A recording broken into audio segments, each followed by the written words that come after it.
সারা দেশে যখন পবিত্র ঈদ উল ফিতর উপলক্ষে উৎসব মুখর পরিবেশ বিরাজ করছে, তখনও মিথ্যা মামলার হাজিরা দিতে আদালতের বারান্দায় উপস্থিত হতে হয়েছে সাবেক জগন্নাথ বিশ্ববিদ্যালয়ের শিক্ষার্থী ও বাংলাদেশ জাতীয়তাবাদী ছাত্রদল কেন্দ্রীয় সংসদের অন্যতম সহ সভাপতি কাজী জিয়াউদ্দিন বাসিতকে।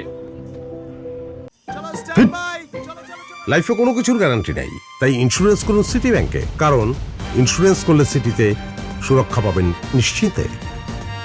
24 মার্চ ঈদের চতুর্থ দিনে তিনি ঢাকা মহানগর দায়রা জজ কোর্ট প্রাঙ্গণে হাজিরা দিতে উপস্থিত হন। আদালত সূত্রে জানা গেছে, 2023 সালের 20 অক্টোবর অস্ত্র মামলা, বিস্ফোরণ, ভাঙচুর সহ বিভিন্ন অভিযোগে দায়ের করা একাধিক মামলার প্রধান আসামি হিসেবে কাজী জিয়াউদ্দিন বাসিতকে আদালতে প্রেরণ করা হয়। তার আগে 17 অক্টোবর রাজধানীর নয়াপল্টন এলাকা থেকে তৎকালীন গোয়েন্দা পুলিশ ও আইন শৃঙ্খলা বাহিনীর সদস্যরা তুলে নিয়ে 2 দিন গুম করে রাখে এবং বিভিন্ন স্থানে নিয়ে ক্রসফায়ার করার অপচেষ্টা চালানোর পর তৃতীয় দিন তাকে আদালতে উপস্থাপন করা হয়। আমি 2 দিন গুম ছিলাম। গুম থাকার পরে তৃতীয় দিন 20 অক্টোবর আমাকে কারাগারে প্রেরণ করে এবং সেখানে আমাকে অস্ত্র মামলা সহ আরও কয়েকটি মামলা দিয়ে প্রধান আসামি করে আমাকে আদালতে প্রেরণ করে। ওই মামলাগুলোর প্রেক্ষিতে তিনি প্রায় 11 মাস কারান্তরীণ ছিলেন বলে জানা গেছে।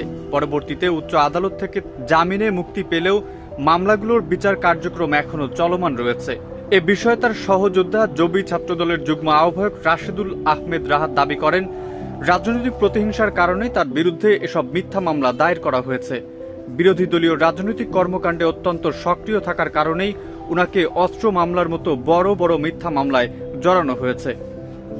ঈদের আনন্দের সময় পরিবার পরিজনের সঙ্গে কাটানোর সুযোগ না পেয়ে তাকে আদালতের কার্যক্রমে অংশ নিতে হওয়ায় বিষয়টি সহকর্মী ও রাজনৈতিক সহযোদ্ধাদের মধ্যে আলোচনার জন্ম দিয়েছে।